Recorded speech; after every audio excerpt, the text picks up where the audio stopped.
السلام عليكم، يا رب تكونوا بخير. الفيديو النهارده مجموعة من الوصفات هنستخدم فيها البطاطا، وصفات مختلفة ومتنوعة ان شاء الله تعجبكم. جميلة جدا وسهلة وبسيطة وكمان اقتصادية، تنفع في فطار او عشاء او بين الوجبات، كمان سهلة وسريعة مش هتاخد معاكي وقت. الوصفات كلها احلى من بعض. الفيديو طبعا تجميعة من الوصفات، ان شاء الله يكون مرجع ليكم لو حابين تعملوا بطاطا بطرق مختلفة وجديدة. ان شاء الله الفيديو يعجبكم وتستفيدوا منه، تجربوا الوصفات كمان وتقولوا رأيكم فيها. متنسوش بقى لايك للفيديو، اشتركوا كمان في القناة وفعلوا الجرس عشان يوصلكم اشعار بأي فيديو جديد. واول وصفة معانا هنستخدم فيها البطاطا.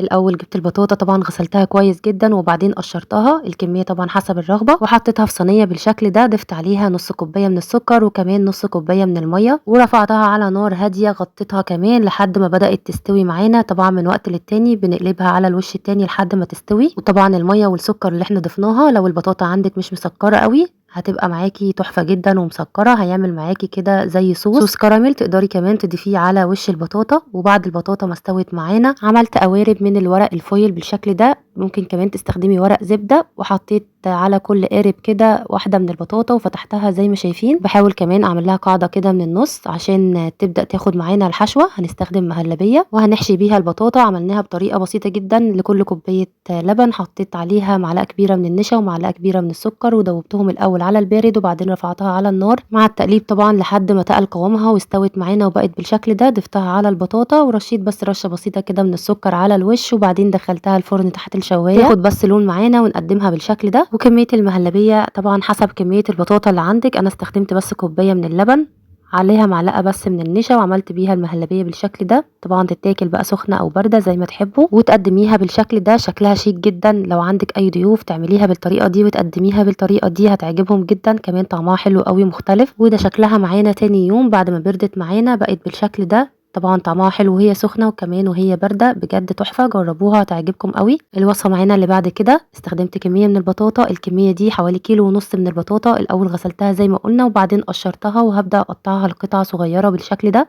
وهضيف البطاطا في الحله. هخلص كل الكميه بنفس الطريقه وبعدين هضيف عليها كوبايه من الميه وهرفعها على النار. طبعا هغطيها الاول واسيبها على نار هاديه لحد ما تستوي. وفي حله تانية هضيف فيها كوبايه من السكر وكمان كوبايه من الميه وهغطيها وهرفعها على النار. طبعا احنا هنا بنعمل الشربات، بس غطيت الحله زي ما شفنا عشان طبعا الشربات ما يسكرش معانا. وفي طاسه تانية كنت ضايفه فيها حوالي معلقتين كبار من السمنه، ونزلت عليها بكوبايه الا ربع من دقيق السميد او دقيق البسبوسه، وبدات اقلبه بالشكل ده. في نفس الوقت كانت البطاطا معانا استوت، وكمان الشربات برده كان في نفس الوقت على عين البوتاجاز التانية. بسيبه بس يغلي غلوه او غلوتين وخلاص بقفل عليه النار. هنا بقى دقيق السميد فضلت اشوح فيه لحد ما بدأ ياخد معانا لون بسيط. في الوقت ده خلاص بننقله في طبق زي ما شايفين كده. وهنا الشربات بعد ما غلي معانا بدأت اضيف عليه نقطتين من الفانيليا تديله ريحة وطعم حلو.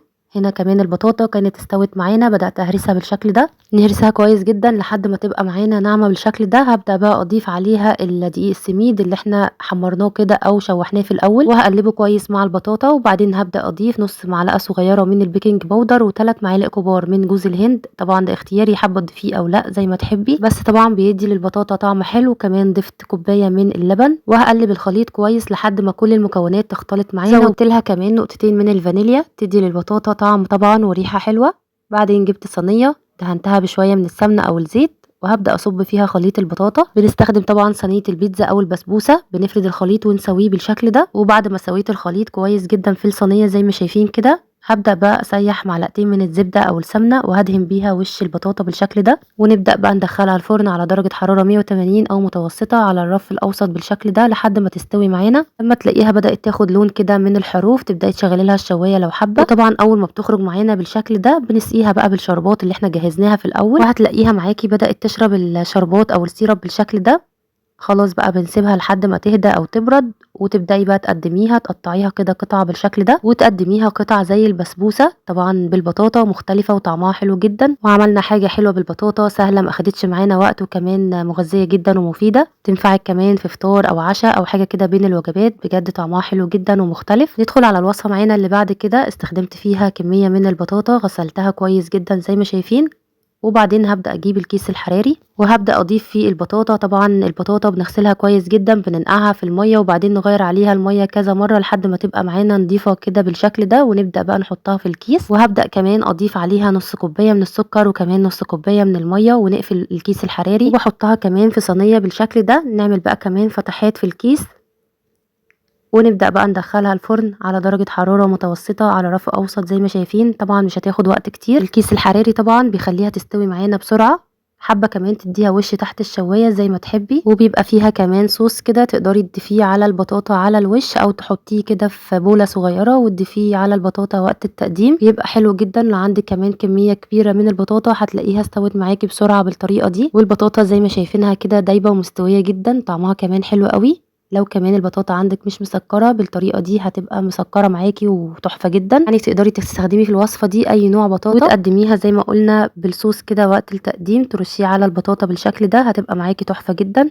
الوصفة معانا اللي بعد كده وهستخدم فيها البطاطا، استخدمت الكمية دي من البطاطا، طبعا الكمية اللي تحبيها ملهاش طبعا مقدار معين. قشرتها بالشكل ده، استخدمت كده 2 بطاطا حجمهم كبير، بعد طبعا ما غسلناها وبدأت اقشرها، وكمان قطعتها كده لقطع صغيرة وهضيفها في حلة، وهبدأ أضيف عليها نص كوباية من المية أو كوباية حسب كمية البطاطا اللي عندك، وهغطيها وهرفعها على نار هادية لحد ما تستوي معانا. وفي حلة تانية هضيف فيها كوبايتين من المية، هضيف عليهم معلقتين كبار من اللبن البودر، ومعلقتين كبار من الدقيق، ومعلقتين كبار من السكر، نقطتين من الفانيليا، وهنقلب الخليط ده على البارد الاول، وبعدين نرفعه على النار مع التقليب المستمر لحد ما يتقل قوامه. وطبعا ممكن تستخدمي اللبن الحليب بدل اللبن البودر، بس طبعا بالطريقة دي بيكون اقتصادي معانا اكتر وبيدينا طبعا نفس النتيجة. هنا كمان البطاطا كانت بدأت تستوي معانا، نعرف ان هي استوت مجرد خلاص ما بندوس عليها بالشوكة بنلاقيها بتتهرس معانا بسهولة. في الوقت ده خلاص بتكون البطاطا معانا استوت واتشربت كل السوائل اللي فيها.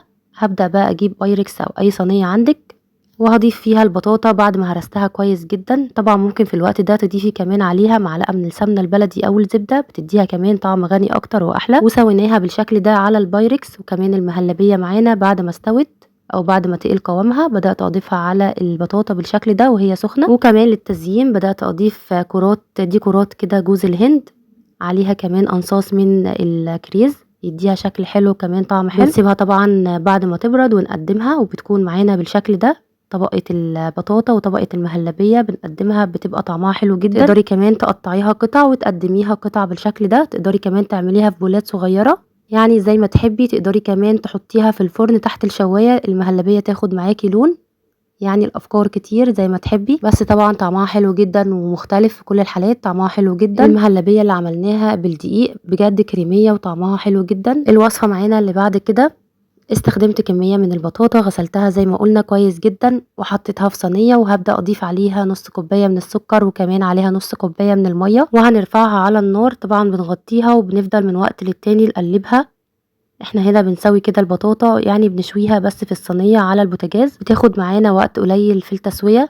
ومن وقت للتاني زي ما قلنا بنقلبها لحد ما تاخد معانا لون حلو من على الوشين، وبنسيبها لحد ما تستوي وتبقى معانا تحفة بالطريقة دي. ما بتاخدش وقت معانا، وكمان طعمها بيطلع حلو قوي. وكمان بتعمل كده صوص الكراميل بتقدميه على البطاطا وقت التقديم زي ما شايفينها تحفة جدا، مستوية وبجد دايبة وما اخدتش معانا وقت كتير، رغم ان البطاطا كمان حجمها كبير ما اخدتش معانا وقت في التسوية. جربوا واعملوها بالطريقة دي هتعجبكم جدا. كمان زيها زي طريقة الكيس الحراري، بس طبعا لو محدش متوفر عنده الكيس الحراري يعمل الطريقة دي، وكمان بتدينا نفس النتيجة. ما شاء الله تحفة جدا، طعمها حلو قوي زي ما شايفين، شكلها ما شاء الله يشهي. ودي كانت الوصفة معانا. الوصفة معانا اللي بعد كده هنستخدم فيها البطاطا. استخدمت كيلو من البطاطا، قشرتها طبعا وبعدين قطعتها كده اي تقطيعة يعني مكعبات صغيرة، وبعدين هرفعها على نار هادية بغطيها. هتلاقيها نزلت ميتها وبدأت تستوي بالشكل ده. لو لقيتيها معاكي محتاجة مية بتزودي لها شوية بشوية من المية، يعني حوالي كده ربع كوباية او نص كوباية لحد ما تلاقيها تستوي معاكي وتبقى بالشكل ده. تضغطي كده عليها بالمعلقة بتلاقيها بتتهرس معاكي بسهولة كده. البطاطا بتكون جاهزة معانا واستوت. اهم حاجة اتأكدي ان البطاطا معاكي استوت كويس وهرستيها بالشكل ده. هبدأ بقى اضيف عليها لتر من الحليب او 4 كوبايات. هضيف عليهم نقطتين من الفانيليا، فانيليا بودر او سايله زي ما تحبي. هبدأ اضيف كمان معلقتين كبار من النشا ومعلقتين كبار من الدقيق، وزي ما قلنا الدقيق مع النشا بيدي قوام حلو للمهلبية.